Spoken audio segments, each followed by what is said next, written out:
Viewer discretion advised. Refrain from watching if you're short-tempered or get offended or annoyed easily, or if you're under the age of 18. Also, don't watch if you're touchy on the following subjects, such as mental health, suicide, firearms, veterans, dark humor, swearing, violence, war, small parts of political and world events.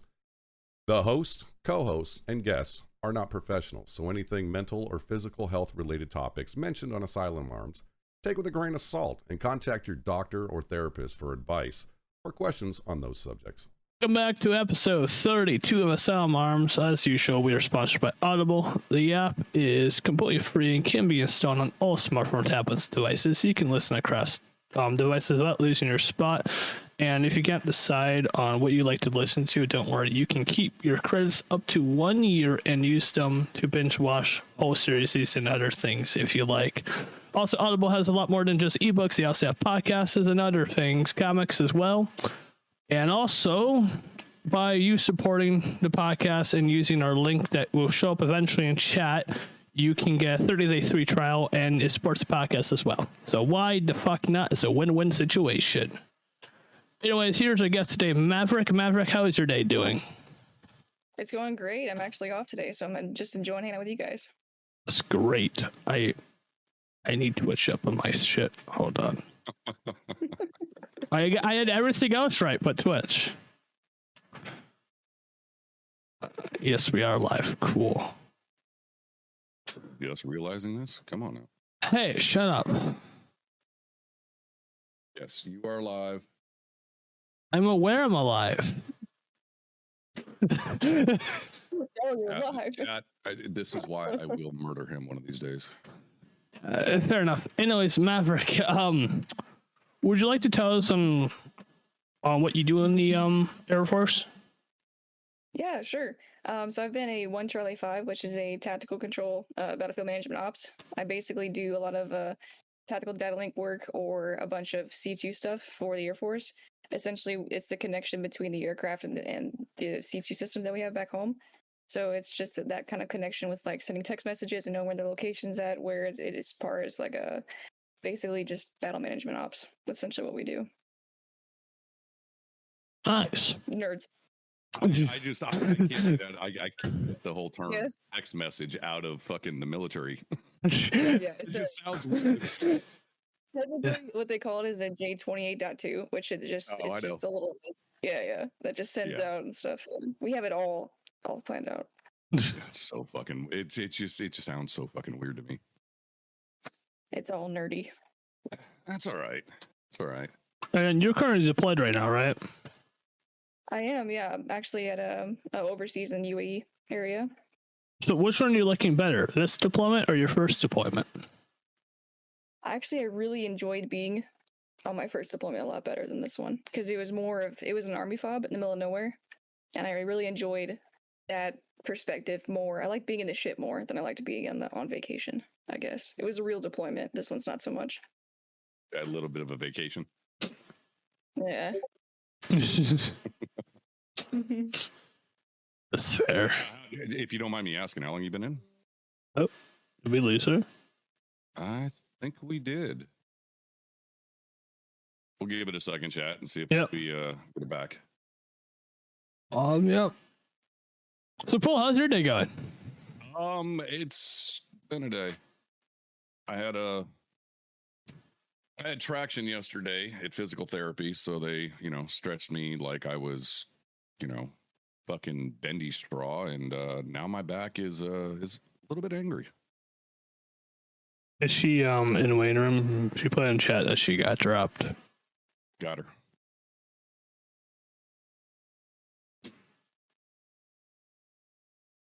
I got you back.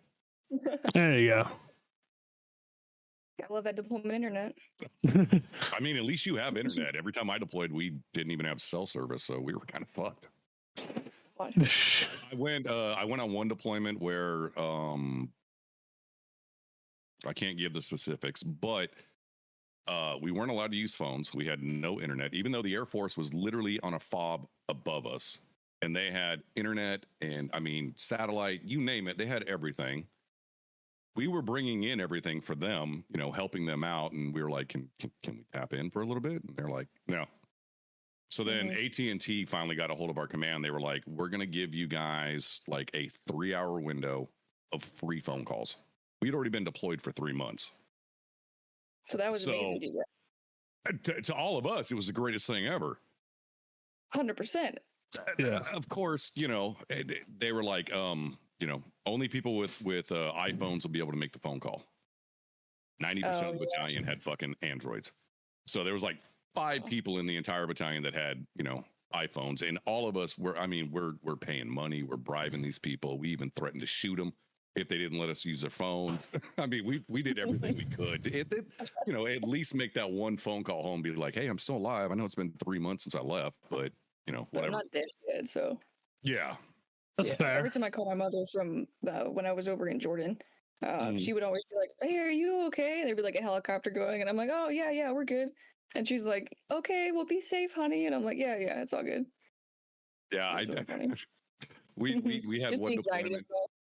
Oh yeah, we had one deployment where I saw something that was probably not good while I was on the phone with somebody, which consisted of, a bunch of people running up to a guy on a motorcycle and shooting him to death right in front of me.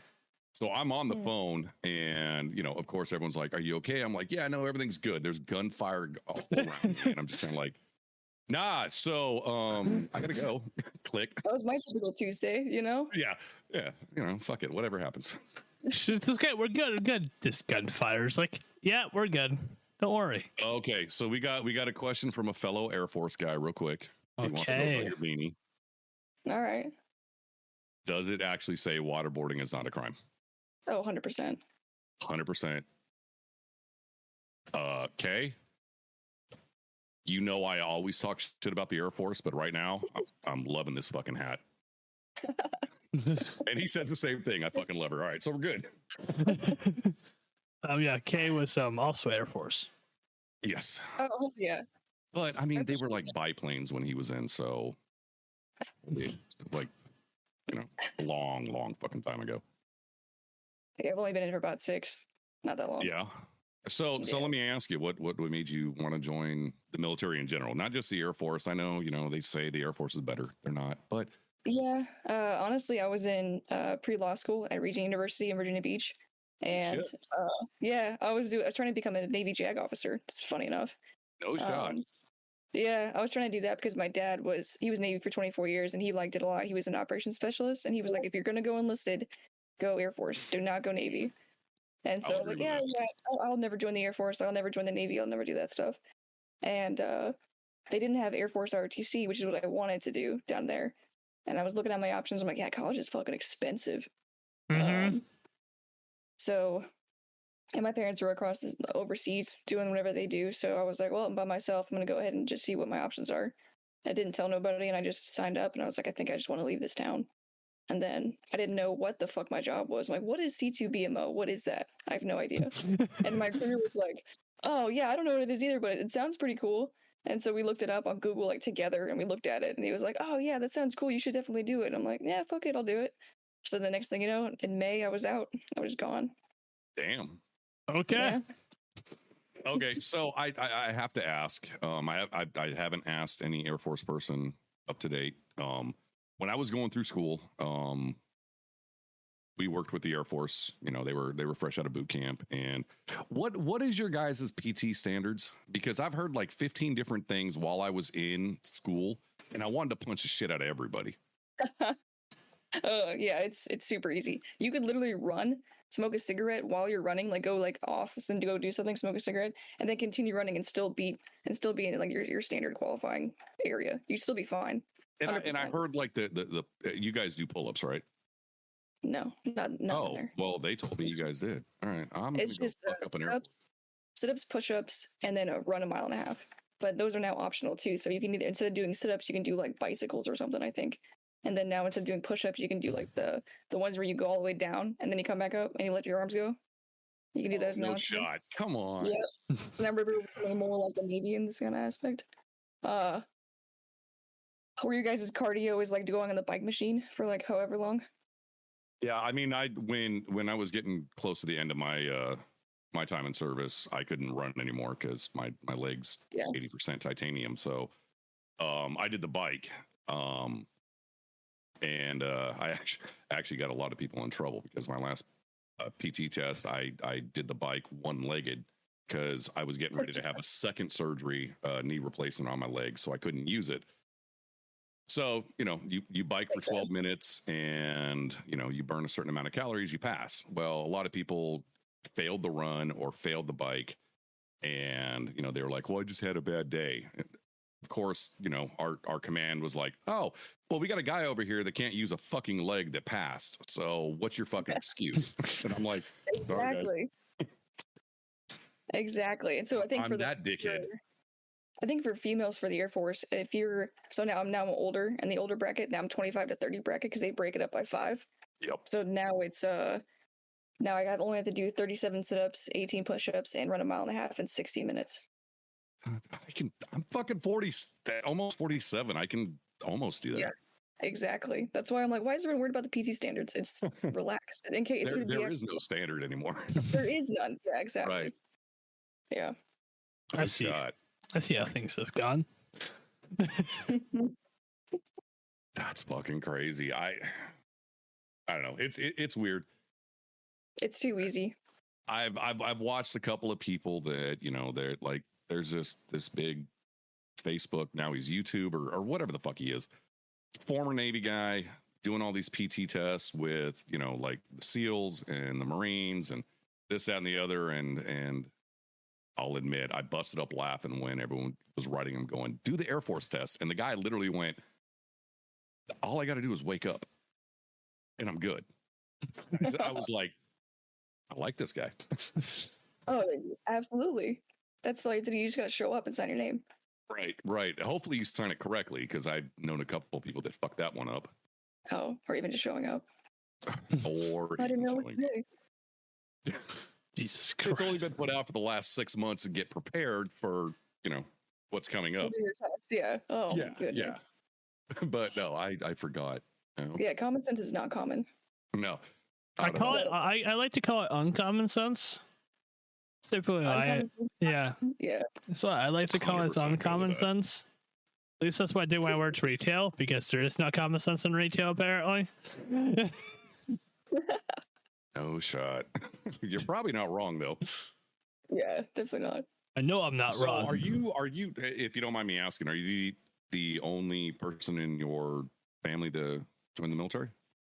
Well, so both my parents were Navy, and then my uncle was Army. And then I'm actually the first Air Force female in my family to join. So how did the family members feel about you joining the Air Force as opposed to the Navy? My dad gave me. He kind of pushed you there, so I'm sure he was okay with it. Yeah, I've actually never had any of my family visit during any graduations or anything like that. So Really? It's been, no. They've either been busy with work, or we're kind of just divided, separate. We do our things, and then we see each other on the holidays whenever we can. But with the military life, with them working for the government, being GS employees, and then me constantly either deploying or busy, and it's never like worked out. But I do have a twin sister. I have an identical twin.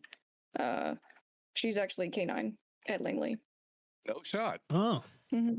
That's now. Have you ever thought of you guys, just kind of like switching it up? It's so funny because they like her more than me, or like they like her. They like me more than her. Yeah. So they always like every time I'm on the phone with her, they're like, "Oh, is that Mav?" Like, "Oh, hey, what's up? You can come on over." And Emily's like, "Oh my gosh, I hate them." It's so funny. I know it's happened once in the Navy. It's actually documented. It was really a hysterical story with Marcus Luttrell, the lone survivor. While he was going through SEAL school, his twin brother that was in college stopped in the area, and they swapped for a couple of days. So Marcus was up in the hotel room, chilling and having a good time. And his twin brother that was a civilian was doing SEAL training for a couple of days. Jesus Christ. There's a long fucking story with that. And if you ever get the opportunity, or if you want to know, anybody wants to know about it, let me know. I will send you the link to the actual story.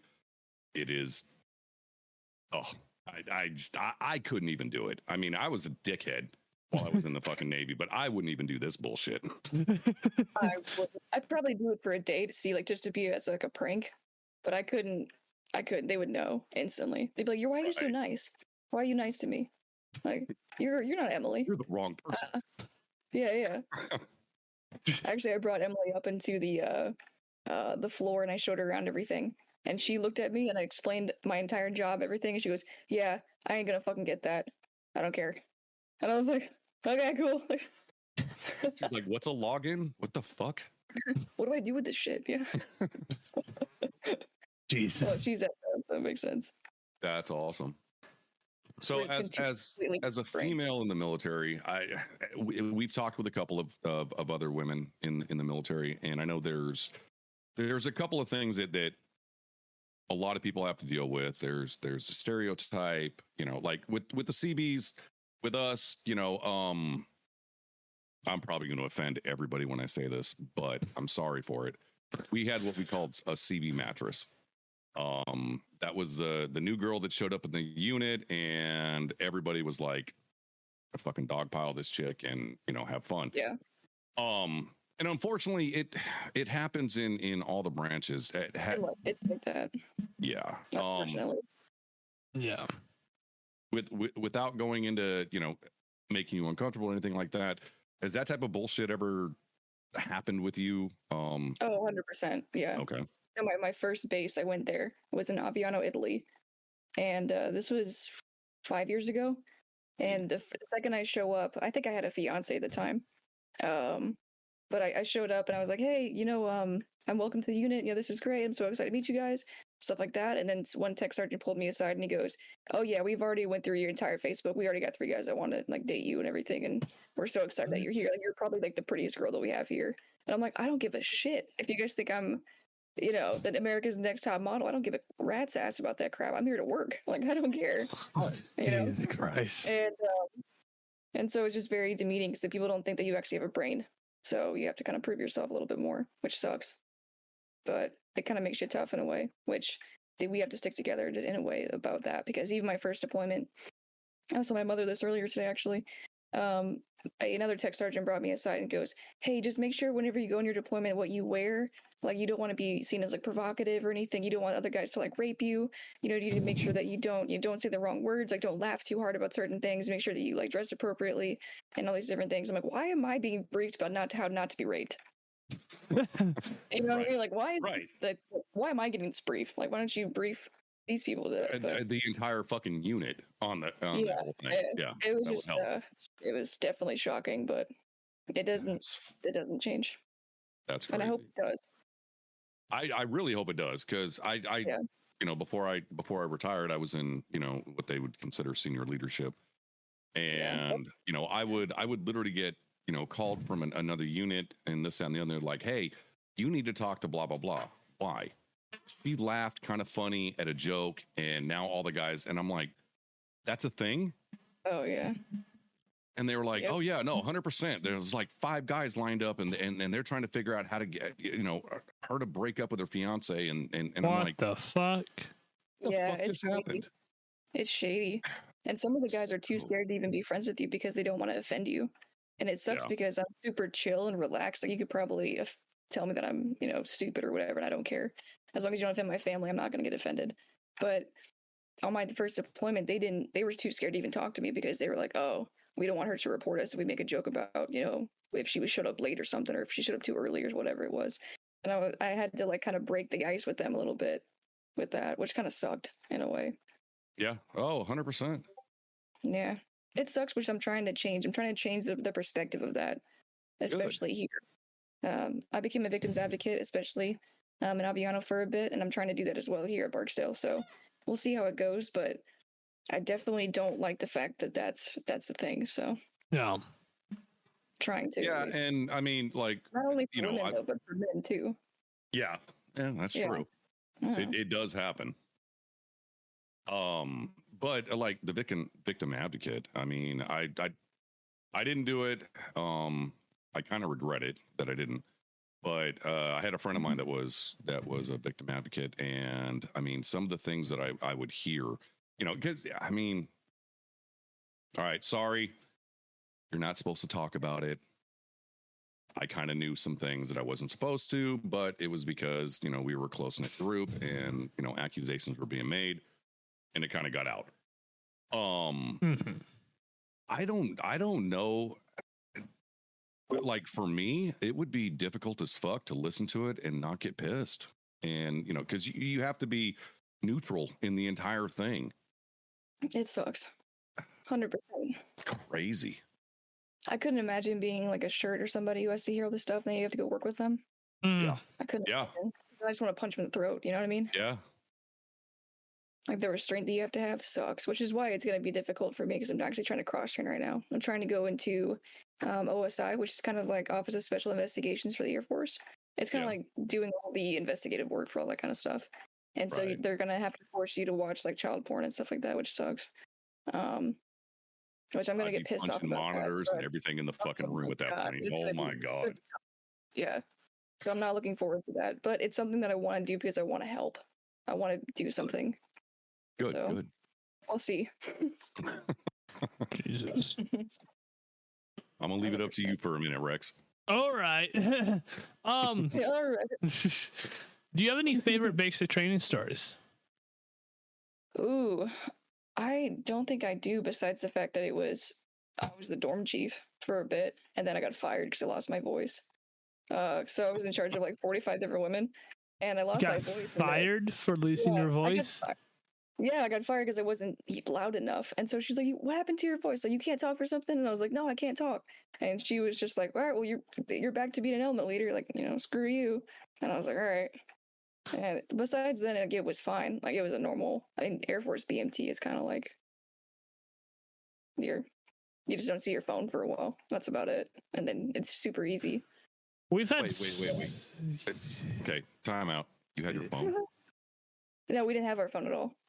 Oh, we saw it, I think, like once or twice, I think, to call family, and then they took it away after 5 minutes.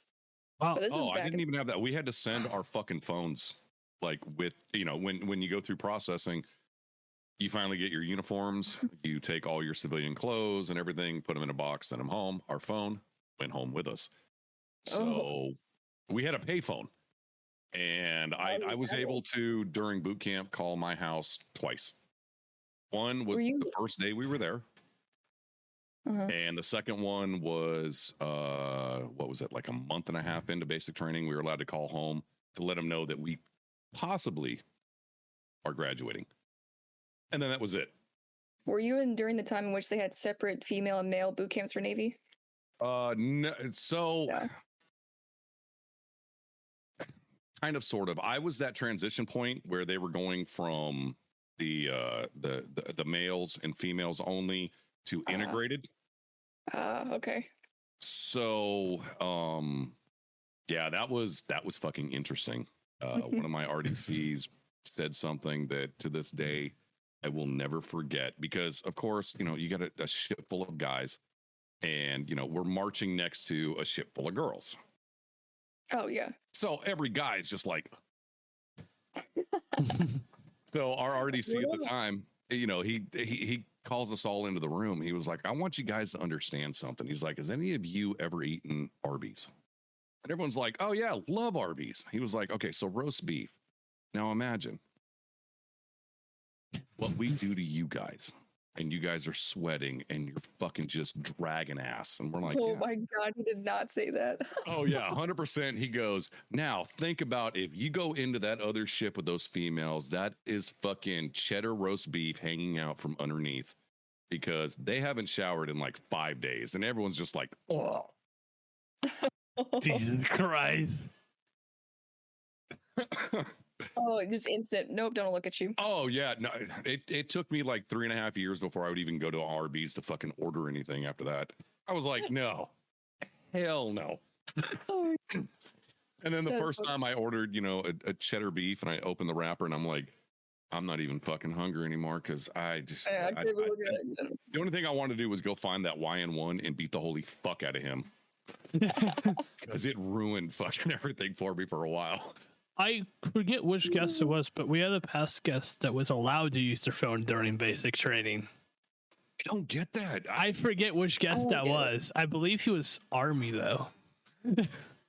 Oh yeah, no, because the army gets it on the weekends or something, right? Something fucked up. stupid like that. Yeah. I mean, granted, I smoked through boot camp, but whatever. How did that work? I had a instructor that was just like, Oh, word. Didn't he hand you a And- cigarette? oh yeah, no, yeah, 100%. Did he literally give had you me them? take out the trash every Friday with him, and I'd go out and dump all the trash, and he'd hand me a cigarette and be like, "All right, hurry up and smoke it." Yeah, Scenic said my stepson had his during basic. Oh, what? Yeah, that's cynic. That's crazy. That's I don't get it. Mm-mm. I will say though, it is kind of funny. So my mother was in boot camp during the time which they was in Florida, and my dad was up in Chicago for the Navy Okay. one. And there was a guy that was being a sleazeball to the females that were down in Florida, and she actually, because I think he hurt her, one of the girls that was in her group, so she beat the shit out of him. No Her shot. instructor. Yeah. And they called her Iron Woman, and they gave her another shot of getting her a different job because they were like, "Nice, good job." Like, you They're know. like, "Yeah, no, you're fucking infantry now." Yeah. Yeah, she was in for like 4 years, I think, and then she got out to raise us. So Oh wow, and you said Florida? yeah, she was in the one in Florida that boot camp went before they transitioned. Yeah, for everything went to fucking great mistakes. Mm. Yeah, it's crazy. Well, like our graduation day, because Chicago is so fucking cold. You know, we're in dress blues, this, that, and the other. We've got, the Navy gives you a, white scarf that you're supposed to wear when it's really cold. So got one guy, it's wrapped around his face, and we've got the beanie on and everything else, and we're waiting outside. It's 45-minute wait before we actually go into the graduation hall to graduate. Yeah, he pops a fucking bloody nose. So we go in, he's wearing what looks like the Japanese flag. It's all white and this giant red. Oh no. Oh. And like, oh hey, what's that kid doing? Oh yeah, no, because we're not marching in front of the CO of the base and everybody else and all these high-ranking people. And no, this guy, giant fucking target sign right on his fucking forehead. I will say that I did have one instructor. He's from Georgia, and he just made master, and he was security forces. Super short dude. I know this because I'm 5'7", and he was like 5'5", I think. But I think I asked him if I got letters or something one day, and he goes, "No one loves you. Just forget it." And I was like, "Yep." Jeez. I was like, all right. I was like, cool. Thank you for that.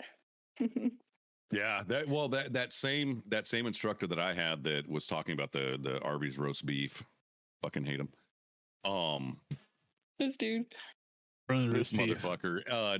At night, they would put us to bed, and like our chief, because we had a chief and we had two first, we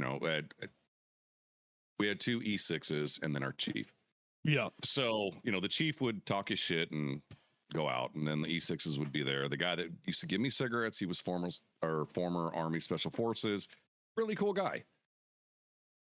The other dickhead, people would be whining and be like, "Oh, I really miss my girlfriend or my wife or this, that, and the other." And he was like, "Yeah, don't worry about that.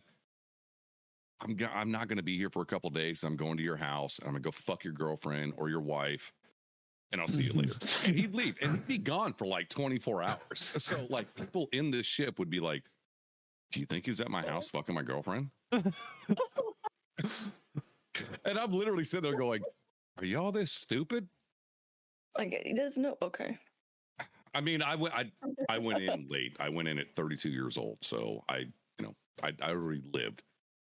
Yeah. But I mean, So just to hear some of the shit that people were thinking, they were like, "I'm pretty sure he's fucking my wife." Like, where do you live? New York. No, he didn't make that flight, dude. Are you kidding? No, there's no way.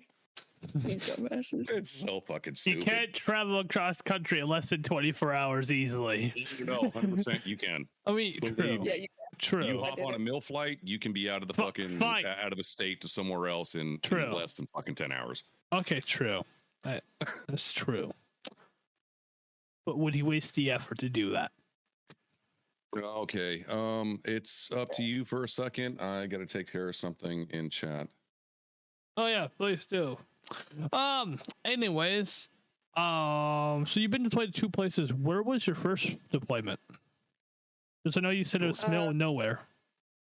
Yeah, it was in the middle of nowhere. I can't really say where it is exactly, but it That's was fair. in a border of 2 countries in the Middle East. Mm. Yeah, it was an army fob, very small. It was like a mile around. That was it.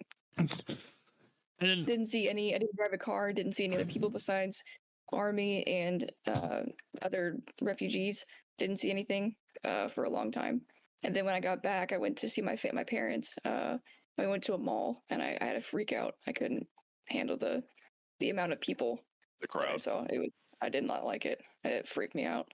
I didn't know. I couldn't figure out how to drive for a minute too, either for like a week or so. It took me a minute to adjust, but it was interesting. But I definitely loved that deployment. I made a lot of good friendships there.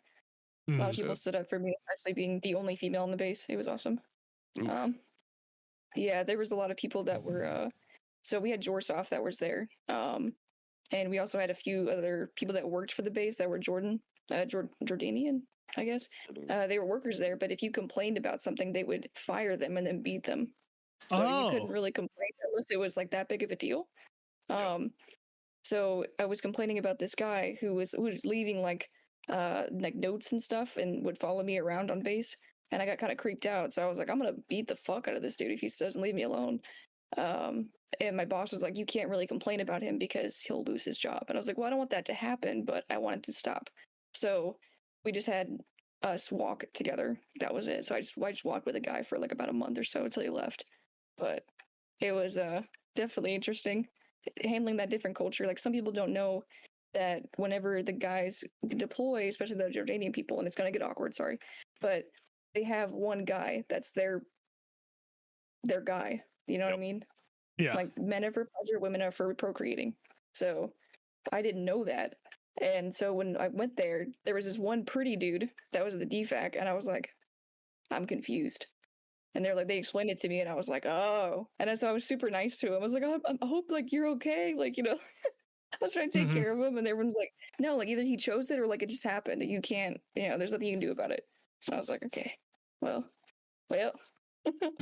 Okay, I gotta ask because you had the opportunity from what I've oh fuck it, I've stalked your goddamn Twitter, so I kind of know a few things. How was it up? I haven't gone to one yet. I thought Not at you all. had a post that said that you got like tickets. 2 tickets. Yeah, I have tickets to him, but I haven't gone to one yet. Oh, you haven't gone yet. No. When are you going? God, I was so excited. I was like, somebody went to the World Cup. I want to talk to him. Yeah. No, we see it every day. We see it every day when we go into work. We always party together. Like over at the Bra. Like we'll always just hang out and like watch the games and everything. But I am going to I don't know what happened. I gotta text that guy back. He's actually Qatari here. He's the one that gave me the tickets. I think he sent me something for him. But I'm actually going to that EDM concert that's following that. There's like a whole shot thing going on. Yeah, that's like a giant festival. Yeah, Steve Aoki's playing, a whole bunch of them are playing, and they're like, my buddies from space. They're like, hey, do you want to go? And I was like, fuck yeah, I want to go. So we're all gonna go, and I'm excited for it. Good shit. Now, chat. I just want to say, the U.S. got knocked out. Yep. It's depressing. But we still beat We England. beat Iran. Fuck them. But we beat England. I mean, that's the biggest thing. We tied. I mean, 0-0. We still beat them, and 1776 is the greatest thing ever. Fuck England. It's soccer. It was so funny too, because we were watching with the British guys, and we were just like staring at them, like. Oh yeah, and they're sitting there going, "I fucking hate it here." Yep. It was awesome. We loved making fun of those guys. But it's like a non-phasing. So I know you've dabbled in streaming. I've watched a couple of your streams. Do you mind me asking what actually got you into it? Surprisingly enough, my ex-boyfriend did actually. Okay. We both are at Red Barksdale, and he's actually a great streamer. He's on Regiment as well. Solid dude, good guy. He actually got me into Call of Duty as well. I never really played video games growing up. Because I wasn't allowed to. I was raised very strict. So I wasn't allowed to play video games that much, especially violent ones. But since being in the military, of course, everything's been flipped. Yeah. But going into streaming, I think I joined Regiment in the beginning of 2021, I believe. And then I had an interview with Remy. He's a great guy as well. And they said, yeah, you're welcome to join the stream team. And I said, this is awesome. I'm so excited. I have no idea where I'm going to even start. And I just love playing video games. I love getting to meet people and getting to connect with them, especially like other military members and just random people. I love it. I just love to talk to people. And so if I'm just vibing it, even if I suck at video games, I just like to play. Yeah. Like 90% of us suck at video games. And When I stream games, I die a lot because I suck at video games. Some people are really into it where they're like, oh yeah, we're trying to get this competitive stuff. And I'm like, I'm just trying to vibe and maybe I'll get all the weapons ranked up. Like, that's cool. I'm just here to have a good time. I've seen people, they're like, I'm going for nuke in fucking Warzone. And I'm like, I'm trying to figure out how to pick up this gun. So shut the fuck up for a little while. I'm like, I don't even know how to move. Give me a second. Yeah. I mean, I've never played Warzone. I'm excited. I haven't either. 2.0. It sucks as DMZ. I want to play DMZ still. Yeah. We still need to run DMZ. Say again? We still need to run DMZ. Surprisingly, with the booty internet that I have, I actually got Modern Warfare 2, and I played a little bit, but every time I get onto a server and like play a couple matches, then it'll crash. So I'm like, get my fun in for like a couple matches. Yeah. Mm-hmm. So but it's been fun. I haven't played DMZ yet, and the great thing about Modern War, just fucking COD in general, they put out that big, update. We fixed all the crashes. Yeah, right. And then I watched, one of my favorite streamers, the day that they fixed the crashes, crashed 17 times. Yeah, but we fixed them. Don't worry. And I'm like, oh yeah, no, game's great. Don't worry, we fixed them now. Yeah, I'm like, I'm probably going back to fucking Halo. I haven't played Halo since Halo 5, so whatever. I think people are getting into Valorant and Apex. I think that's what the new move is. Yeah. At least. Yeah. Well, I mean, I can't stand the both of those games. There's a lot of hype around, COD right now because of, obviously Warzone and DMZ and multiplayer. I really wish they'd get their shit together because, I mean, you've got DMZ that's a quote unquote beta. You've got Warzone 2.0 beta. You got, multiplayer, and everyone's like, I don't fucking care anymore. So, where do you sit at this point? I think it is interesting, the proximity chat. I've been watching a little bit of actually Mohawk stream. He'll do like the proximity stuff, and it's kind of fun to watch him do that. So I've been watching him a bit. But it feels like the old COD days because there's a lot of toxic bullshit coming out of fucking proximity. Yeah, these young kids that are like, fuck you, and you're like, hey. Yeah, like today. I mean, I heard a couple of things during a streamer I was watching, and I was just like, yeah, not only that dude is 12, but I'm pretty sure if his parents are in the room, they'd beat him with a fucking bat. Yeah. For what he said. Friend a few of those people. If not, I'm going to his house and beating him with a bat. I'm going to find him and hurt him myself.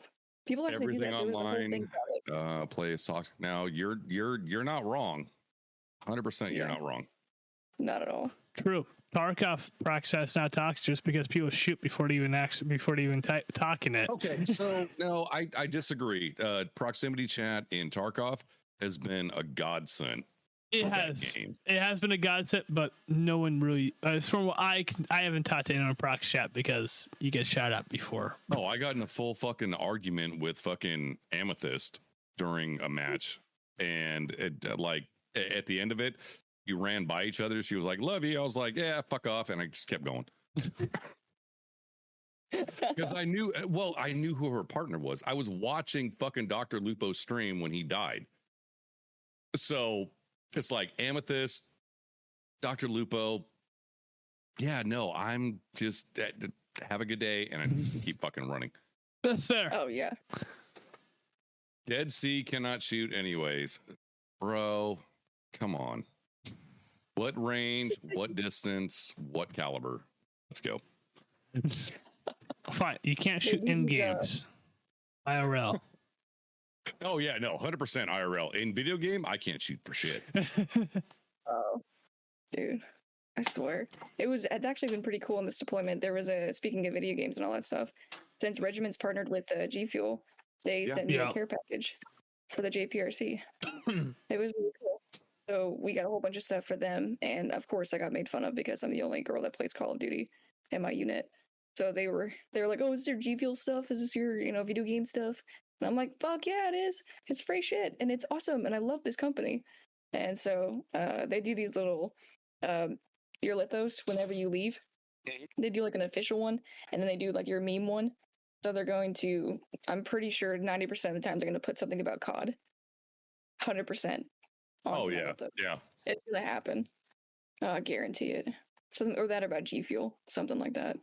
But they're always like, "Oh, I bet you can beat me 1v1." I'm like, "Dude, I fucking suck." Like, what do you mean? I was like, it's like 100%. If we all threw everything down and just like punched, I'd beat the fuck out of myself at the end of it. Yeah. Yeah. Like, I just like to play. I'd beat the fuck out of the cactus that's sitting in that middle of the nowhere. You can be a hot guy and hit a tree that's non-existent until he sees one. I barely make a vlog. What do you mean?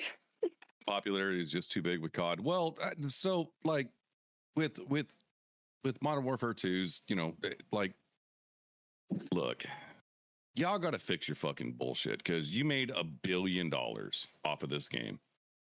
True. And people are crashing. There are some of the stupidest bugs I have ever seen in gaming. Like, I mean, what was it? Like the first couple of weeks, if you picked up money, you got weapon XP. Yeah. Seriously? So, I mean, everyone was abusing, and I saw some of the biggest streamers, abusing it. And they were 100% right. They were like, "It's in the game. I'm going to fucking do it. Kiss my ass." And I'm like, behind you 100%. But then I saw,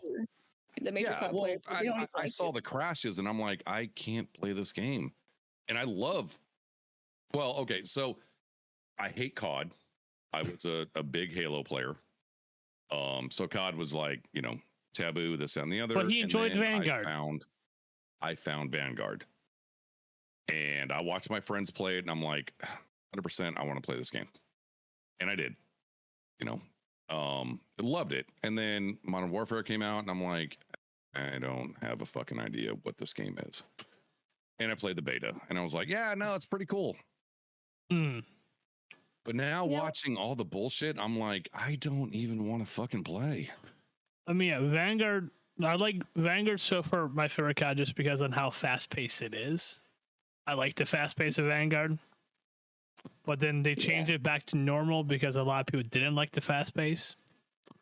I say get good then. I don't know. I like the fast pace of it. See, I won't go with get good because I mean, I'm not can't good. Even get it started about like 90% of the time. So fuck it. That's fair. Yeah. I'm old. Fair. I like the high fast paced stuff. I don't know why. Yeah. Gets me in the zone. I get really competitive for some reason, even if I'm not trying to be. Where I'm like, "Ooh, that's a good shot. Ooh, let me do better," and then I'll try to do better. And then I get slapped. That's why. Like, wow. That's why I didn't. I'm totally gonna hit the Ops. 1,600-yard fucking headshot. Oh yeah. Guy like 2 feet from me with a pistol fucking kills me, and I'm like, okay, so shit happens, and I quit. See, when I play COD, I'm that one dumbass that runs straight forward W keys with dual pistols that have incendiary rounds. So you're that W key guy. I wouldn't say W key. I move around more than W, but Okay, so W, AD, and you're fine. Yeah. But you're not going backwards at any point. Most of the time, no. Yeah, I got you. Most of the time, no. Unless I go backwards if there's spawn swaps, then I go backwards. That's fair. Oh, okay. It's fun. It's So been a now, while since I even played. for you, Mav, I know, and I've heard it, I've seen it. The gaming community is really fickle, and all of a sudden you hear that there's a female in the lobby or on your team, and like 90% of the people that are out there, it's like, oh god, girl, and they fucking lose their mind. Yeah, that's true. That happens. How You think it would change by now? deal with it? Like, honestly, how do you one deal of with two that things. shit? It's one of two things. It's either one, they say a comment like, "Oh, I didn't know that women were allowed out of the kitchen," or something like that, or they say stuff like, "Oh, you a gamer girl? Oh my god, like I'm so in love with you," and it's one of those things where you're like, "Dude, I'm just trying to play video games and like de-stress, or get more stressed about COD, or just try to play video games in general and meet some friends and hang out. I'm not trying to like." So I just, I will say I am pretty defendant when it comes to that kind of stuff. Where if they say stuff like, "Ooh, they love women, out of the kitchen," I'm like, "Hey, man, fuck you." Like I'll get defensive about it. But if it's someone Like, that's hey, fuck you, make me a sandwich. yeah, right, yeah, I say Right. stuff like that. But I mean, it's not too bad. I would say that I didn't for like the longest time playing, especially Vanguard. I took off the where you Oh, can talk to Vanguard's each other one in of the the lobby. worst ones, though. Yeah, I took that off because I didn't want to hear people be like, Mm. "Oh, are you a girl?" And I'm like, "No, I'm a freaking yeah." Yeah. But I took it off because I didn't only want to play with my friends. And then after a while, I was like, I'm comfortable with it. Let's see how it goes. And then it'll get bad sometimes, but I really don't care. As long as you just got to roll with it. You're like, "Hey, fuck you, dude. Let's just play a video game. Let's just have fun." Yeah, I typically shit. keep chat off because I got to. Oh no. Voice chat. Well, okay. So if Voice I'm chat. streaming, chat's off. Oh yeah, If I'm not streaming. streaming, oh, I'm talking shit for fucking days. Well, if I'm streaming, the chat's off because fucking COD. Yeah, no, don't Yeah, stream that's the with worst fucking community in the world. Yeah. I haven't played in a minute because of this booty internet, but will say that in my Discord at least, the guys are really cool. Well, they're not just playing COD, but they'll be like, "Hey, you guys want to play Uno or something?" Like Mav doesn't have internet really. Fun, Let's just actually. play Uno. And so Yeah. we'll just sit in there for like hours and play Uno, and I'll get demolished again still because again I suck. So it's one of the things, But you're having a good time doing it, though. Oh, 100%. I still have the community. That's all that fucking matters. awesome. Yeah, that's the thing. Like I think the awesomeness of it is that I didn't think that I would keep the community that I had, especially when I deployed, because I'm like, oh, I'm without my PC and without all my streaming gear, I'm not going to get as much, content out as much as I want to. Yeah. And surprisingly, as much as I've been deployed, it's actually been more so, where I've been having more of the opportunities when I come home to do more things. And it's been awesome to watch it all like kind of blossom in a way. Right. Because I'm getting a new PC. I'm getting two. I'm doing the dual streaming setup when I come home. So yeah. We might have to have a talk after this because Yeah. I'm going to tell you And, the disaster of two PCs. Paul does two PCs. It is so rough. Paul Is has it a though? double PC setup, It really is. especially when you get a mixer involved. When you get it right, it's really good. But if you get it wrong. If you get it wrong, like you want to face plant every monitor, wall, floor, ceiling, because it sucks so bad. Oh God. See, I'm really excited though because I think the BR Paradox, they do like you can set up a thing where they help you customize it to whatever you want it to be.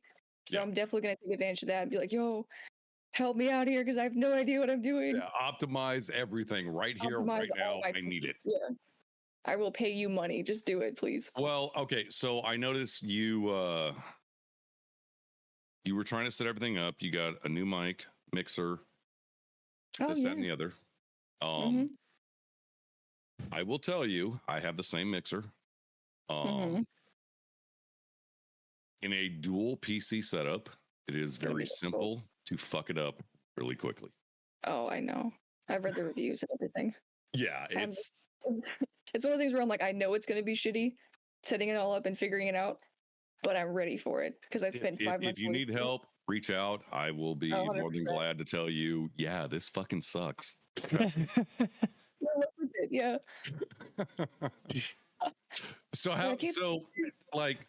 You've got how long left before you finally come home? 4 weeks. 4 weeks.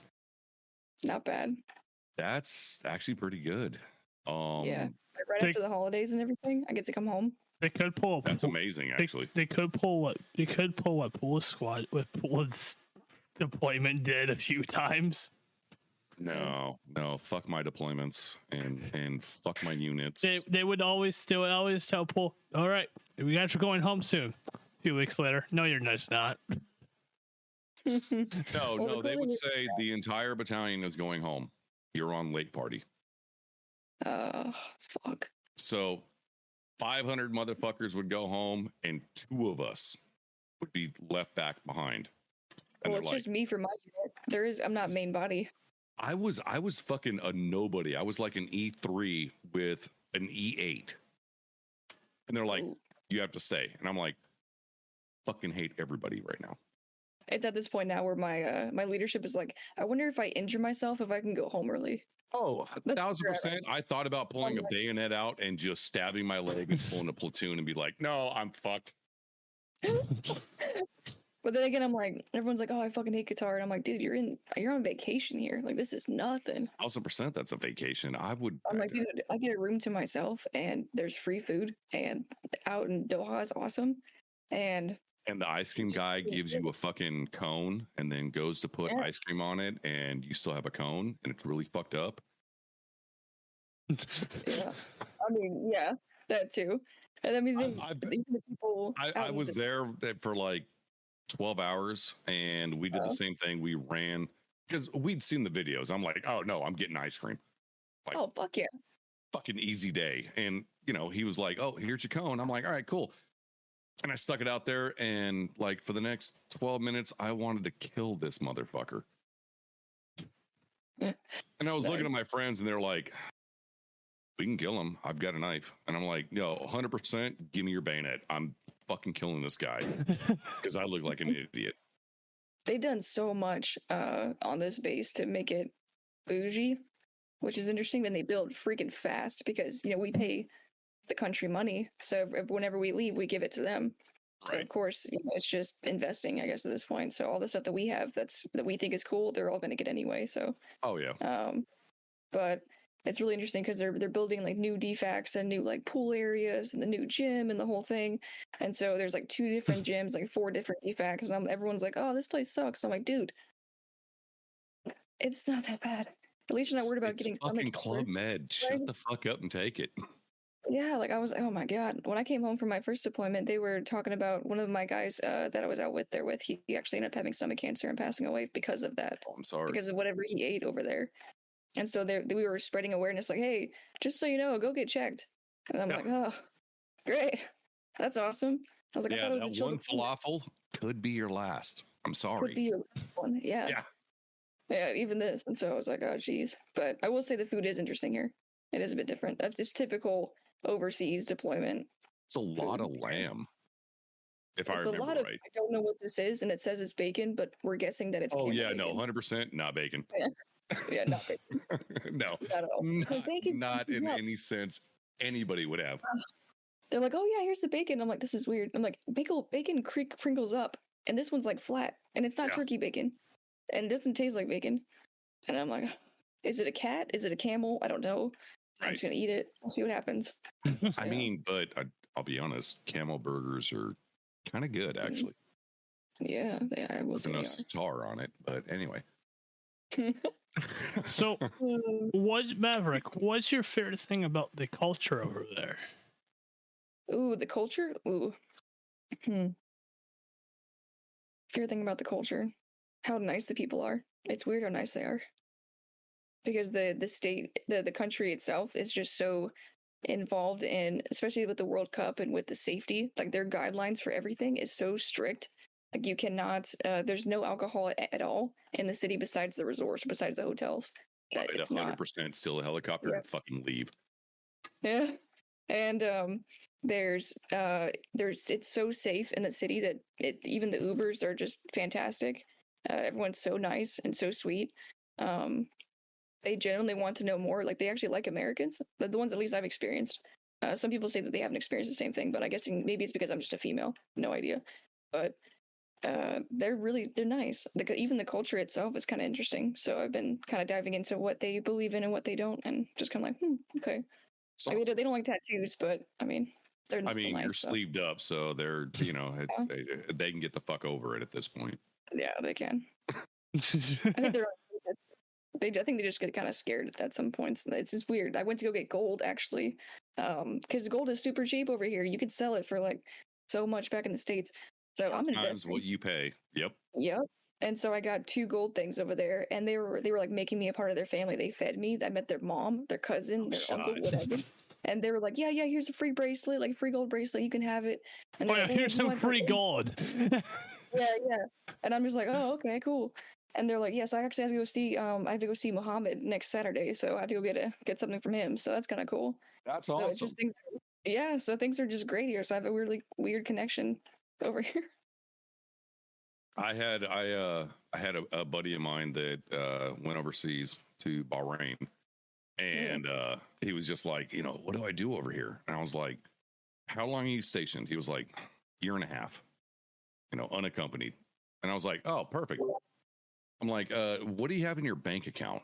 It was like, $4,000. Why? I'm like, buy gold. He's like, why? I'm like, no, believe me, spend your fucking bank account on gold and then come back to the States. Yep. He did what I said. He came back. He spent I think he said it was a little over $12,000 in gold. Mm-hmm. He sold it for over $65,000. Oh yeah. God. Yeah. Holy crap. Yeah. And the only thanks I got was, dude, let's meet up for lunch. I'm gonna give you a high five. I was like, bitch, give me $10,000. Yeah. Oh my God. Like, you cheap I told Emily I got her a necklace of her name in Arabic in gold, and I was like, fuck it, I'm gonna get it. And I got it for her. The first thing she says is, oh, can I wear it at the gym? I'm like, Emily, it's gold. Yes, you can wear it at the gym. Like it's tough. It'll be fine. But like, you'll be all right. Wears gold at the gym? I mean, she just wants to be able to wear it. So I was like, do you want me to get a sticker thing? Like, what do you want? Yeah.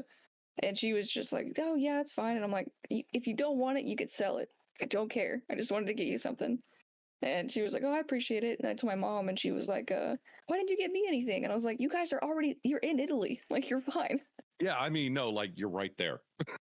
Yeah, you're right there. Go take a trip. Right. Super easy. Yeah, 100%. So your parents live in Italy? Yeah, so they're both contractors. They're GS employees, really. They're GS 13s and 14s. My mom works for some admiral in Italy, and then in Naples, and then my dad works over in Germany. So they see each other on the weekends. Yeah.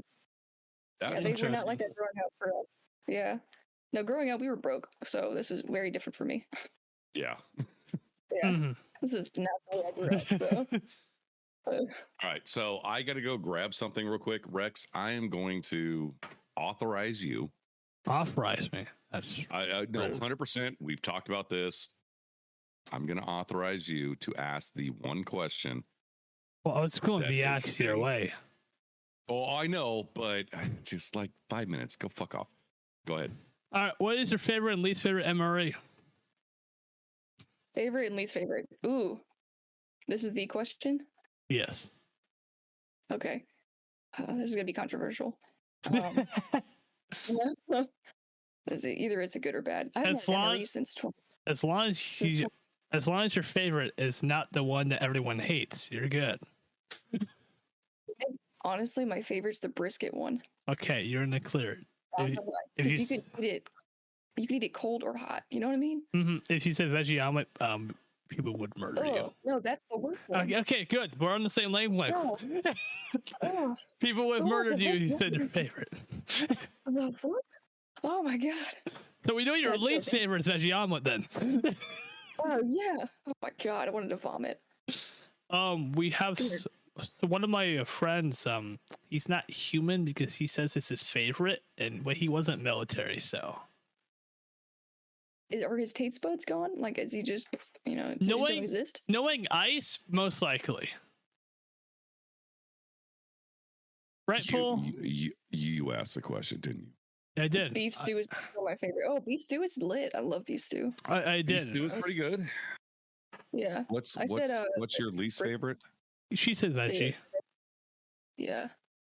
Yeah. No, fuck that. Sorry. Yeah. Ugh. You guys ever do the thing where you get like the Skittles or whatever the fuck, you go to the candy and you kind of divvy them out to people? Like, yo, I'll trade you my thing for your peanut butter or some shit. I did it all the time. So while I was deployed one time, we had a green sealed pallet of MREs. So the green seal means they're kind of old. We didn't know exactly how old they were. Oh God.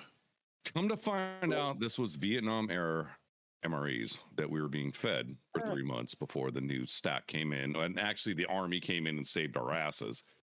But they had M&Ms, and you know, like all of us opened up the MRE, we're like, oh fuck, sweet M&Ms.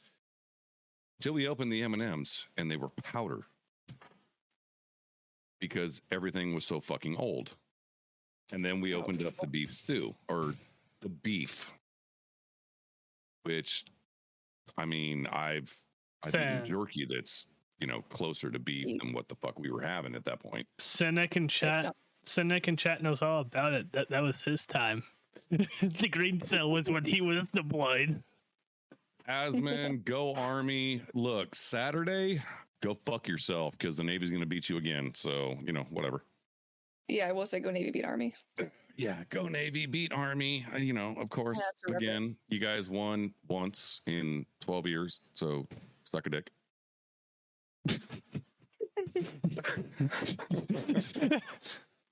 We are 3-1. In 12 years, shut the fuck up. You have nothing to say. Jesus Christ. Wait, didn't they win last year? Did Army win last year? Navy won. Navy won, thank God. Yep. Okay. Oh, 100%. So, Maverick, in your time in the service, what is the weirdest thing you've seen? Oh, sorry. I'm going to destroy somebody in chat. Okay, that's... Weirdest thing. I have a funny story for that, actually. All right. So this is probably the weirdest thing, but this is one of the funniest things I've seen. We were leaving our deployed area. We were convoying out in these little trucks, and this is when they didn't have a road there, so it was all just dirt. And we popped a tire, and Sergeant Martin was one of my friends there. And right before we left, we were all just sitting there at the smoke pit, just chilling. And he comes up, and he's like, "Man, my stomach really fucking hurts." And I'm like, "Oh, what's going on, man? Like, you know, would you eat something weird?" He's like, "Yeah, it's that fucking defect food." I'm like, "Oh, okay, well, can you handle it? Like the 6-hour convoy that we got?" He's like, "Yeah, I'll be all right." But as soon as we get that tire that blew, they were changing it, and he was like, "I have to go right now." And we're like, "Sergeant Martin, we were only like 4 hours away. Can you hold it?" And he's like, "No." And this man runs out in the desert, middle of a desert, with no like shrubbery at all. Nothing. And he's like, "No one look at me. No one look at me." And like, we're like, "What the fuck? Sergeant Martin, get back." And he's like, "No, I'm taking a shit. Fuck you." And he goes over there and he just pops a squat, and we're like, "Oh God, oh no." And we're looking at him, and it's so funny. And then he just runs back and he's like, "I don't want to talk about it. This did not happen. Don't tell my wife." Like, this is It's like, no, 100%. We got video, and we have no duty for the next 6 months, fucker. Yeah. Exactly. All right. Back. Like, I was like, "Dude, this is funny as shit." It was great. We made fun of him the entire ride home. It was awesome. I would too. Okay, so I'm gonna address chat real quick. Army won the 3 prior. No, actually they won 2. But if you want to do that, I mean, how long was the streak for the Navy? Oh, fucking, I don't pay attention to that shit. Oh, this dude like fucking Googled a bunch of bullshit.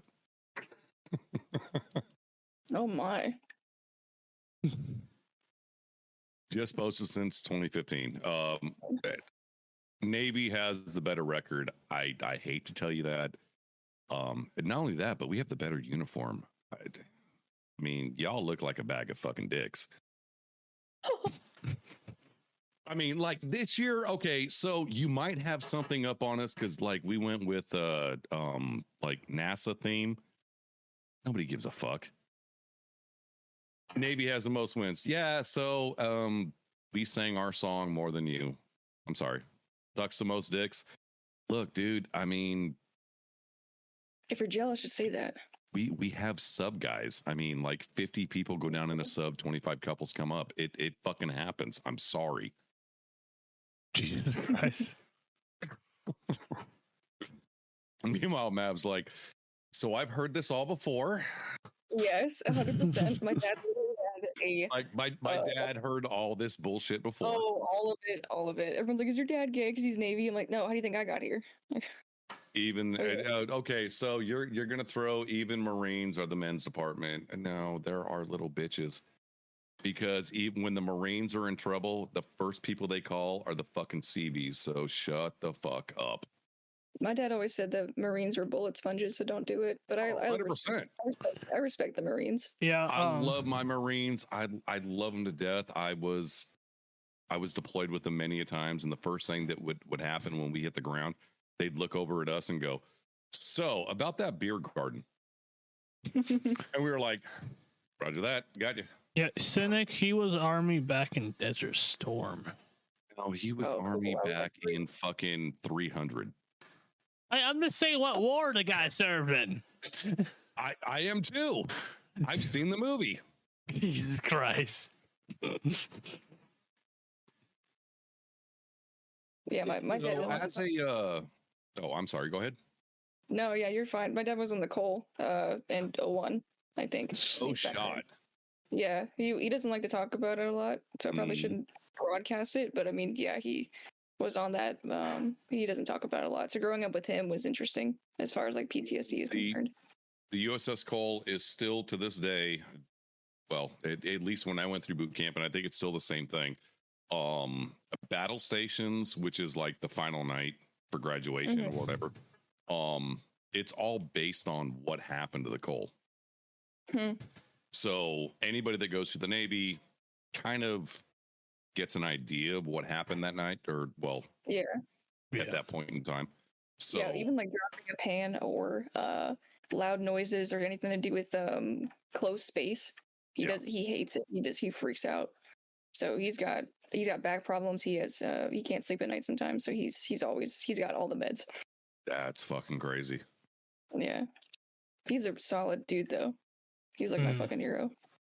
That's fucking cool as shit though. Mm-hmm. So as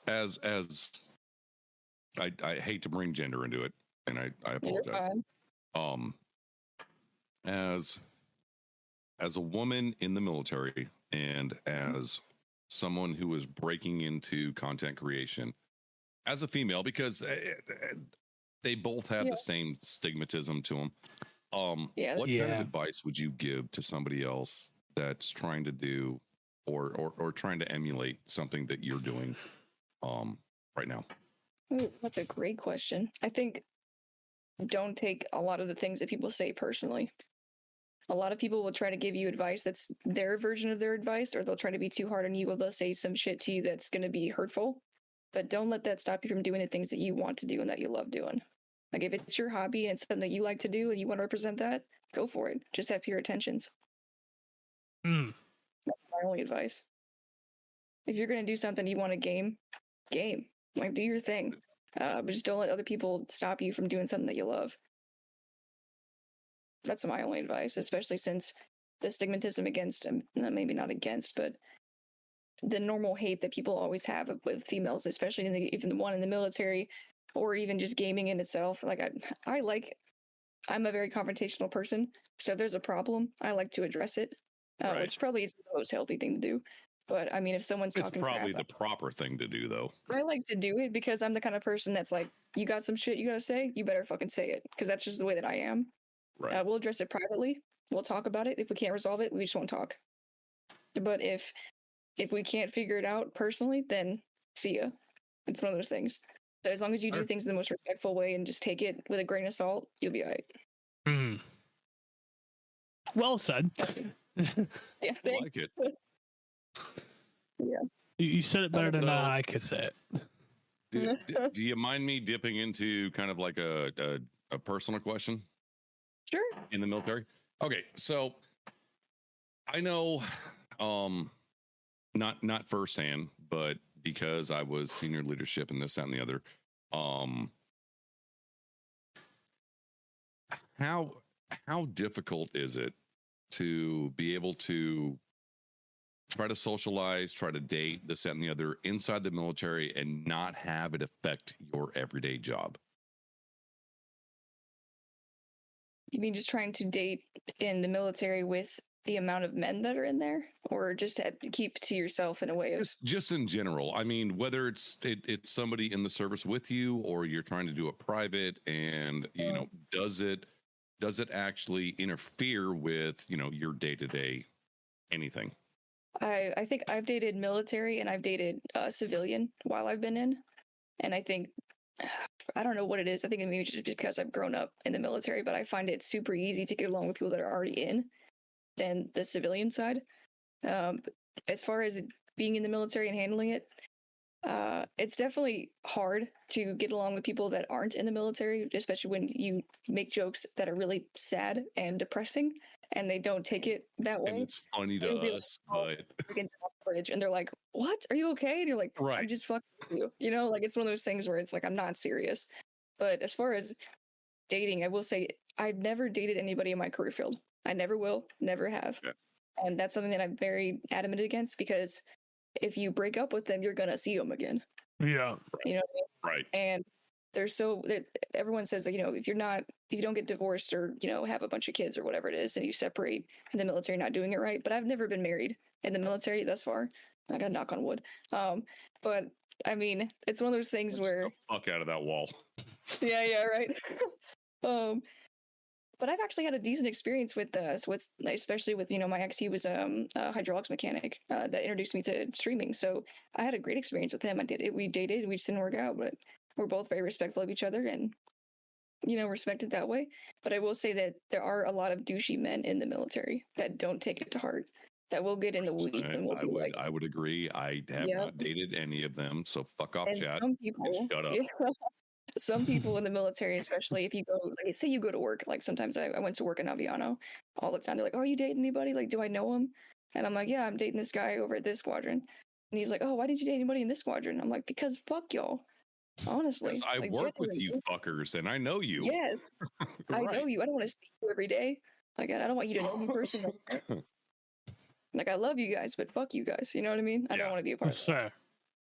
Yeah. So Yeah, it's you one of don't those things eat where where you fucking shit. I'm sorry. no, there's a difference between personal life and work life, and I like to keep those separate. So, 100%. Someone said, "Oh, she's spitting facts."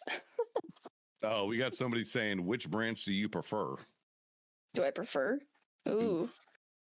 What do you mean? Like dating wise or like just in general? I'm He assuming says dating wise. He clarified dating wise. Oh, yeah, when it comes to dating.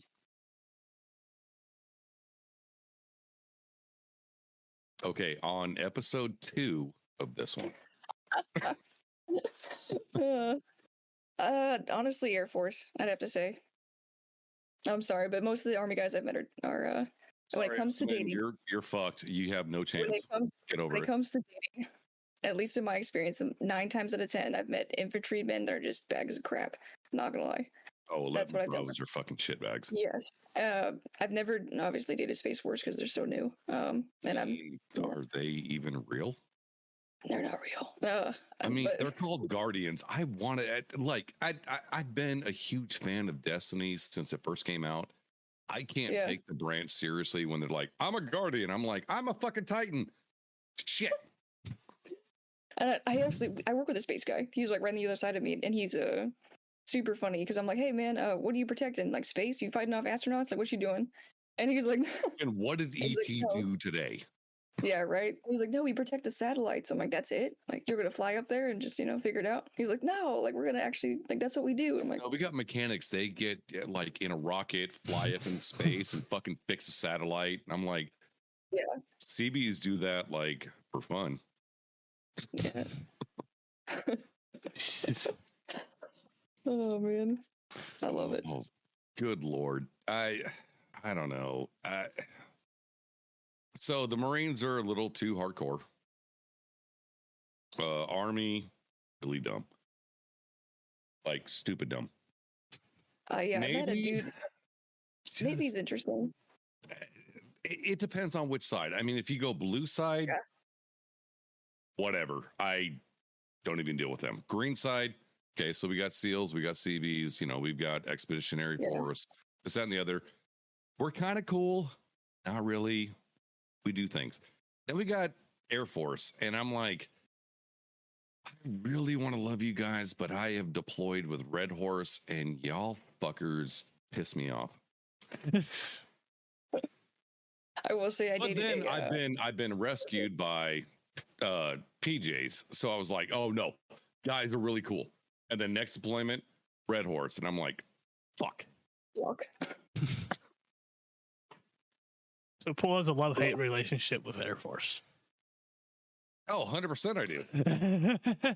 Oh, yeah. I mean, I had a gun pulled on me by, someone that I was supposedly fucking protecting. And I looked at her and I was like, what? And she was like, stop. And I'm like, uniform says fucking US. What the fuck are you doing? She was like, stay where you're at. And I'm like, oh my God. Fucking Here we go. all I wanted to do, I mean, at the end of the day, I literally told my CO, I was like, I would never have shot her. He was like, I'm glad. I'm like, I'd have fucking knifed the shit out of that bitch. He was like, no, you can't say that. I wouldn't have shot her. I would just have stabbed her a million times. 100%. I M4 slung, M9 holstered. The Gerber, it was flipped and behind my back. Brain Pong, thank you for the raid. I was ready to just like, no, I can't do this. I can't do this. I think my dad, since he's super salty, he really doesn't like dirt sailors. That's like one of his biggest pet peeves. He fucking hates them. God, he was a blue side. Yeah, well, he deployed so much, he just didn't like it. I don't really know the Navy. I mean, I don't blame him. Yeah, well, I dated a dirt sailor, and so I didn't tell him that. He went to go meet him. No. And he was like, "Oh yeah, like I don't want to deploy. I don't want to go out to sea. I want to go do this." Because he was a oh fuck, what was he? This was like 6 years ago. He was a corpsman. He was a shit. He was a fucking Marine. And so I told my dad that. He looks over at this dude and he's like, "Get the fuck out of my Navy." And I'm like, ugh. I was like, all right, this is not going well. God. Yeah, so I was like, oh no. I'd be like doing, duck and cover and just fucking run at that point. I mean, you've got someone that says, get the fuck out of my Navy because you're touching my daughter. And I'm like, shit. I'm outie. Goodbye. Yeah. No, I saw the back end of something like that. And I was like, ooh, I never want to be a part of this. Yeah. I think my father's on me at this point. I think he's kind of one of the guys that's just like, I just want him to love you for you, whoever that is. Good luck. Like, Okay, I have to ask because I've seen it, I've heard about it. I have to shoot it. Your fucking hair is long as hell. Thank you. Yeah, I'm trying to get it cut because it's out of rigs. So it's been up in a month. 100% out of rigs. Yeah. How in the fuck are you in regs, quote unquote, and how does that not pull your entire face to the back of your head when you put everything up in a bun? Interesting. Well, we dealt with buns for a long time. This recently just became a thing. We wear ponytails, so it's been kind of nice. Ponytails? Yeah, we can wear ponytails now. And braids. Fuck it. I'm done. As long as it's it can only go to like your armpit length, I think. And it has to be like clean. It can't be like all messy. So, but of course, people abuse that. So, I tell it to my airman. My airman will come with crazy hair, and I'm like, fix that shit. I'm like, the fuck? Look at that. You look nasty. I'm like, oh, what are you doing? You work with colonels. What the fuck you doing? Oh, jeez. Oh no, his name is Bob. No, bitch, it's Colonel. Yeah. Oh my god. They got so comfortable with this shit that they literally started putting their feet up on the desk when the colonel came in, and I just was like, and so he came in. He's like, "How's it going, Airman so and so?" And I was like, "What the fuck are you doing?" And he was like, "What?" I'm like, "100%. I'd be flipping fucking desk." Yeah. No. So I took him outside. I was like, "Hey, by the way, when someone comes in the office, you just stand up. Like, just stand up. I don't care. Like, it's not my rule, but you got to do it. Like, just fucking do it. You know what I mean?" I was like, oh, and dealing with the piercings and everything like that too is interesting. It's fun. But as far as like How keeping the hair, lenient has the piercings gotten, if you don't mind me as asking? long as it's not like facial piercings, and it's as long as in your ears, it's not because you can get you can get tiny gauges now. I think like tiny and ones. Yeah, it's silver and gold from Yep, what and I clear. remember. I think clear is now the thing. You can put in like a clear thing for your nose or something. What the fuck is clear? Yeah, like It's silver and gold. Silver if you're enlisted, gold if you're fucking an officer. Right? not that I heard. Okay, wait. that face says I suck.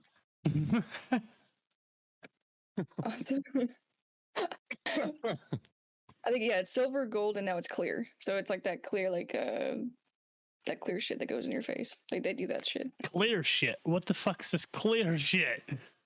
I mean, I'm thinking back to the days of oh shit. I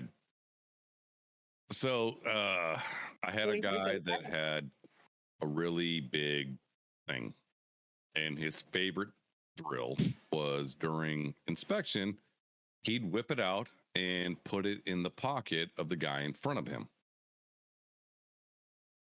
Oh my. So when we snapped to attention, all of a sudden somebody's hand would be touching something that wasn't supposed to be there.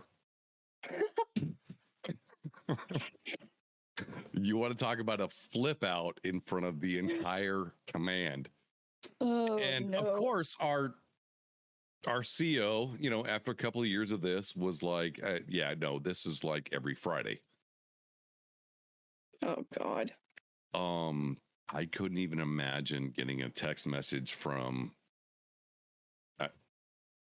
okay, so his first name was like literally Harry. So Sorry, but yeah. no, 100%. Yeah. I agree. I couldn't even imagine getting a text message from, you know, Wes telling me, yeah, I've got a clear fucking piercing. Fuck. Yeah, it's like clear plastic is what happened. No, I'm so glad I'm out. Yeah. I miss it so much. I want to go back in, but I know I could never fucking make it. You should have seen this shit when people started. It was allowed to dye your hair whatever color you wanted as long as it was a natural color. And you had people coming out that are blonde that weren't supposed to look blonde. You know what I mean? Like it was a weird thing. Well, your hair is definitely not that color, but you definitely dyed it. And then you're like, yeah, no, 100%. You know, you've been a brunette for 6 years, and all of a sudden you walked out and you're fucking gray. I'm sorry, no. And I hate it when people abuse the rigs because it just looks nasty to me personally. And so you'll see women with like long ass ponytails that are doing it, and I'm like, either if it's too long, cut it, which I'm doing, or put it in a bun. I was about to say, yeah, your hair's a little bit out of regs. Oh well, right now it is, yeah. But if it's up, it's in regs. But I mean, if it's as long as it's like slicked back just a little bit, as long as you got like, as long as it looks professional, I don't care. Like, just don't fucking look like a crazy person when you come into work, because then I'm going to yell at you, and that's not fun. Because I'm really nice, so I hate yelling. I don't like it. I was a fucking dickhead.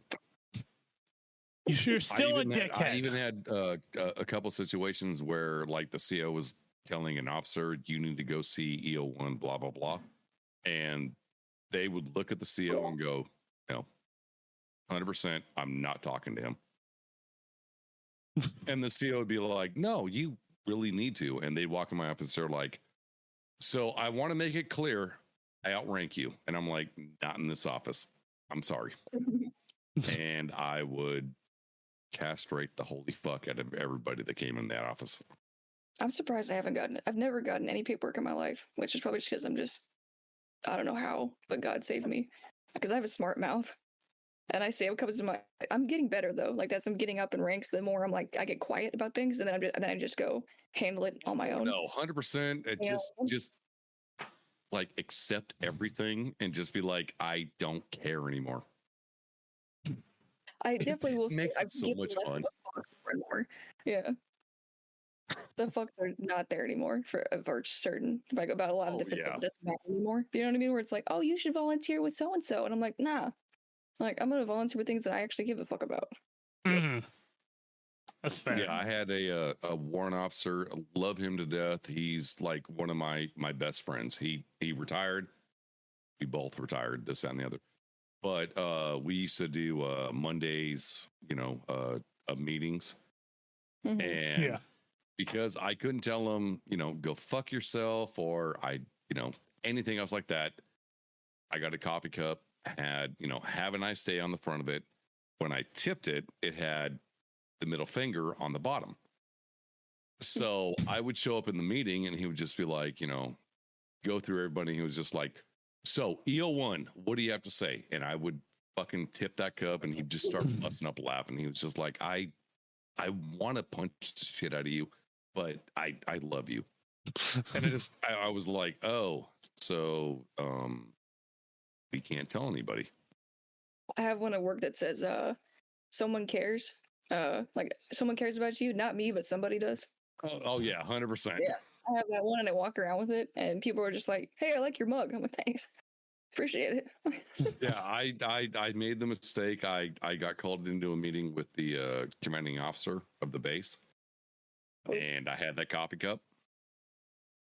Smart move. So he was just like, well, I've had a lot of conversations about you. And we want to improve, what the programs you're putting out. And I was like, 100%. I picked up my cup and I started drinking and I looked over and my warrant was like, oh shit. And I was like, oh. And I put the cup down and the CO looked at me. He was like, so we're going to have a talk after the meeting. And I'm like, oh, fuck. I will say the one thing that pissed me off the most was growing up Navy was watching the CO and XO's children be absolutely fucktards around the base. Mm-hmm. That shit pissed me off because it was just officers' kids, man. I swear to God. Growing up with them, they were unfucking touchable, but they would fucking scream the loudest. They would sit near the barracks and then just like take turns going upstairs. And I would just be like, that's disgusting. And I'd just be going to work. And I'm like, oh, that's nasty. Mattress. 100% mattress. Oh, that's disgusting. I can't stand that shit. I don't like it. It's sleazy. But they were untouchable. They just did whatever the fuck they wanted to. And I couldn't even stay late. You know what I mean? I got yelled at if I got to stay past 10. You know what I mean? Yeah, I mean, you were down at the smoke pit and they're like, it's fucking 9 a.m. And I'm like, wait, what? Wait, what? Yeah. So how happy are you to finally be coming home? Oh it's something we haven't had the opportunity to talk to somebody about. Yeah, I think it's that slow. So like the first 4 months go by fast, as we all know. They go by, they're gone. The last couple months, they go by pretty fucking slow. So it's, the holidays, hopefully. Yeah, but thank God it's the holidays because it'll just speed things up a little bit. So Thanksgiving's already over. I'm like, all right, cool, that's knocked out. Next thing, it's Christmas and it's New Year's. And I'm doing a bunch of stuff in this next couple of weeks. So I'm like, all right, it's going to fly by. It's going to fly by. It's going to fly by. And it's not yet. It's only the 3rd, right? 3rd? 4th? Third. It's the 3rd. Yeah, I don't know what date it is anymore. Because they work nights, so. That's fair. I just show up, at this point. Just do my thing and it just roll. Oh, yeah. And work is super easy. So I just come into work and we just basically bullshit all day. Pretty much. Like, there will be some shit that happens, but it is what it is. For those that are watching the stream or listening to the podcast, what do we have to finally look forward to when you come home?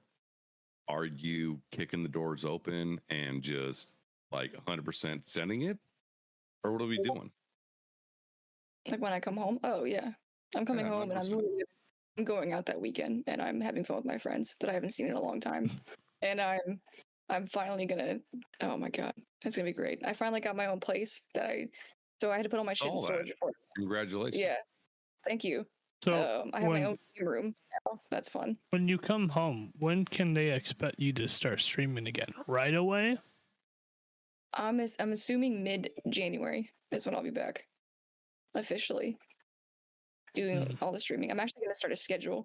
Because once I get back, then I'll know my work schedule and I'll know when I'm streaming. and then I'll just start doing it. Because in my Discord, I've already got like a list for when I return for all the things, like all the whiskey I want to buy and all the stuff I want to do for streaming and all that jazz. So I've already got Whiskey, a I whole mean, thing. different brands, Yeah, or I mean, what are we different talking? brands, everything. Oh yeah, yeah. If you ever Okay. go like exclamation point bourbon and type Oh it in the yeah. Mohawk, it'll pop up like a whole list of all these different things. And I just screenshotted it and I was like, I'm copying you, dude. I got this. Like, I'm gonna get all this Okay, shit. if you don't mind, I'm joining the Discord. Fuck yeah. I'll send you an invite. But and it's basically a bunch of people from Regiment and people that are from Twitter that I put it out. And honestly, they're the fucking coolest. All those guys, amazing. Like Johan, Toothless, like they're awesome. So let me ask you, your end goal with streaming. What is your well, fuck. What's your end goal? What are you looking to do? Stream. I want to bring a lot of people together that are also doing the same things that we are, kind of like in a way that Regiment is. I'm kind of going along the same kind of guidelines that they are. But I also just want to be able to connect with people with the same like mind that, you know, we're here to support other military members and just to game and have fun. And I want to be able to just honestly just vibe with people and get to talk to them because it's something that I like to do. Because I'll sit there for hours and just talk to people, even if it's like something like if someone pops into my chat and they're like, "Hey, I'm not feeling okay," I'm like, "Oh, cool. I'll be on chat for the next 3 hours. What's up?" Like I love doing that kind of stuff. Right. That's what I live for. So if my end goal, I think, is just to create a whole community of people that just want to have fun and talk about things that matter to them, and everyone feels heard and everyone feels listened to, and we all just have fun. Yeah. So where would everybody be able to find you? Oh, I mean, like Twitter, Twitch. I mean, honestly, if you want to throw a fucking link tree out there, do it. I have a link tree. I have one on I know you Twitter. Do. Yeah. If you like, you can post your link tree in our chat. Oh yeah, I could do that. But I have mostly all of my stuff is on my Twitter pretty much. Because that's all I have right now is Twitter, and I watch people on stream, and then my Discord. So Discord works at work, so that's awesome. Yeah.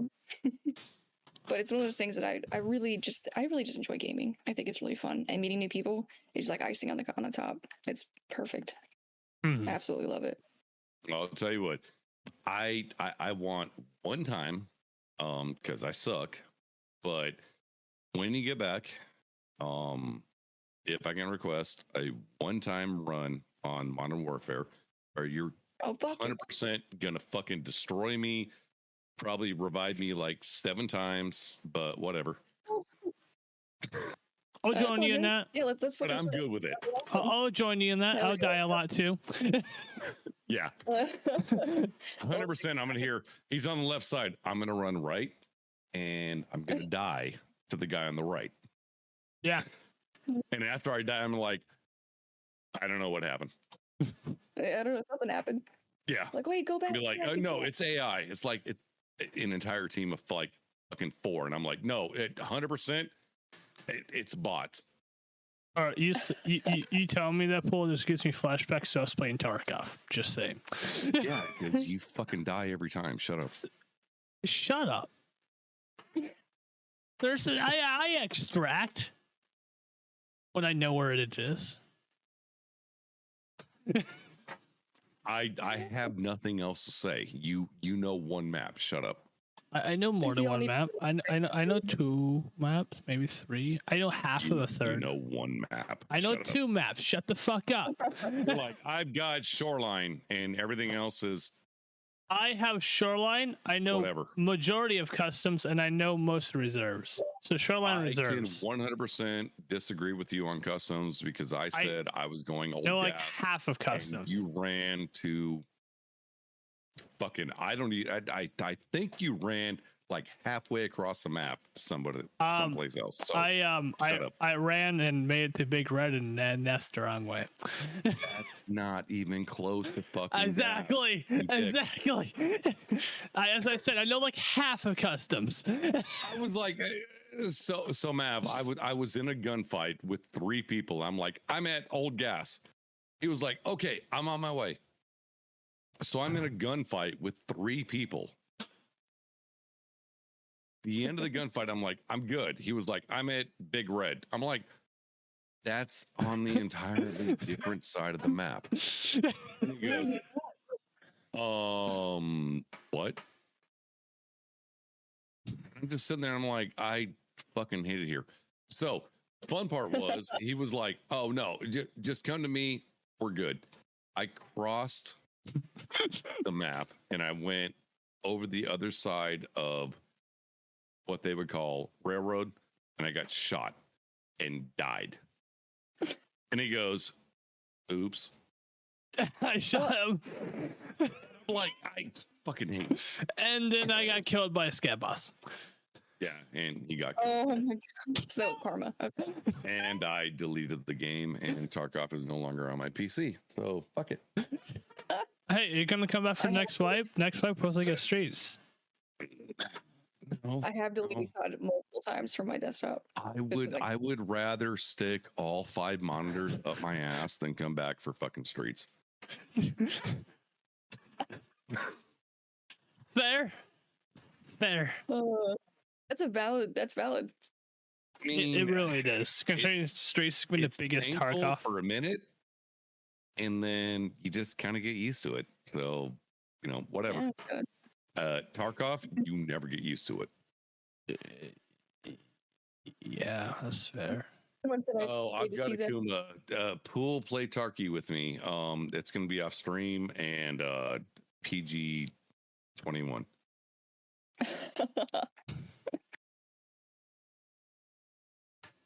All right, so Mav, I know you are pushing the time limit. It's okay. It's okay. I was talking to her, not you, bitch. Well, I don't give a shit. It's my fucking podcast. So naked, 100% Akuma. I'm gonna have to get off a stream because like this shit's like $9.95 a minute now. I will say to you, Mav, I want your beanie, and how much does it cost? I get $5, I think. Cent. We're good. Send. I'll send you a link. Please do. I want that fucking beanie so much. I've been waterboarded and I literally went to the DFAC with it, and someone's like, I don't think you should wear that around the Qataris. And I was like, you're why? like, oh no, I'm going to the gas station and fucking I'm every like, place oh, yeah, I possibly pound, could. like- I love that beanie. I want it. All right, I got. So before we do start wrapping up here, though, is there any Yes, guests that you would like to see on in the future, Maverick? Ooh. I really want to see, I don't know if you guys know who Rev Trev is. He's on Regiment. I do not myself. Okay. Rev did. Trev and Morbius would be cool. I can hunt them down though. Yeah. I don't know if you guys have had Mohawk on here yet, but We that'd be have cool not. too. Oh, Have you guys Mohawk or pretty much anybody from Regiment would be amazing. We've had a few regiments. Yeah. We've had quite a few regiments. Those are a good time. For sure. Mohawk's got a great personality too. He's such a I like him. Our one of our other females was also regiment. She's Oh, cool. AK-47 whiskey shot. Oh, you had whiskey on here? Hell yeah. Oh yeah, 100%. We had that freaking psycho. Love her to death. It's completely psychotic. Hey, you're the one. She's coming back on in fucking January. Oh, I know. And we're bringing Strawberry back too. Oh yeah, Strawberry. We've had the opportunity to speak with three females. Yeah. Whiskey, Strawberry, and you. I will say it has been an absolute privilege and an honor to speak with each and every one of you. You, ma'am, no holds barred. You are who you are. And if nobody likes it, go fuck yourself. I don't care. Yeah. It's been an absolute blast, and I cannot wait till you come back home and welcome home when you get there. Thank you. I appreciate that. Thank you guys for having me on here. It'd be awesome. No problem. And then do you have any questions for us? Or Oh, please. No, absolutely. No questions. Just I think this is the very first podcast I've been a part of, so I love it. you've done Yeah, a great job. Yeah. 100%. You've done a great job. yeah, just don't ask me any military questions because I'm a civilian. Yeah, he's a civilian. I'm the, old fuck. From what we understand, I was apparently, according to Chad, I was a part of D-Day. Fuck you, Chad. It's okay. We have someone that's older than you in chat. So No, we don't. Cynic's older That's than a you. problem. Okay, so Cynic doesn't fucking count. Fucking older than you. I mean, he was part of the Roman War. Who cares? No, he was part of the Desert Storm Cold War. Oh no. Anyway,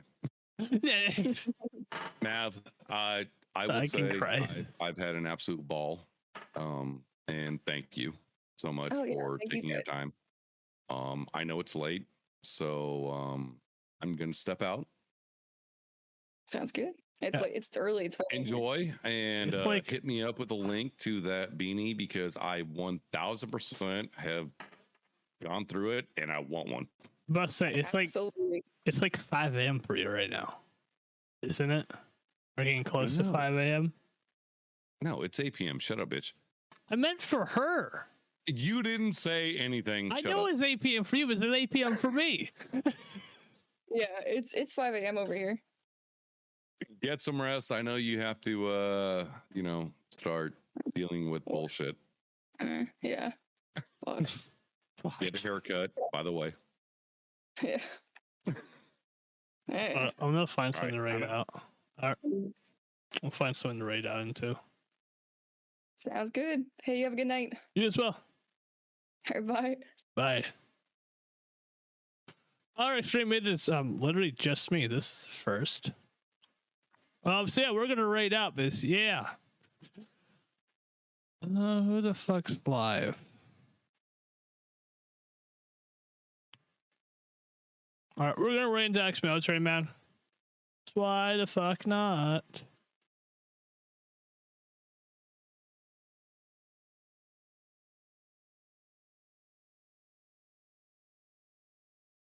How many pulls a smack Rex? That's rude.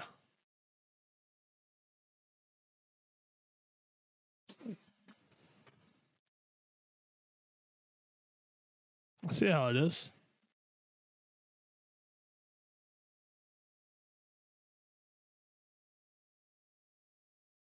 What a fuckhead.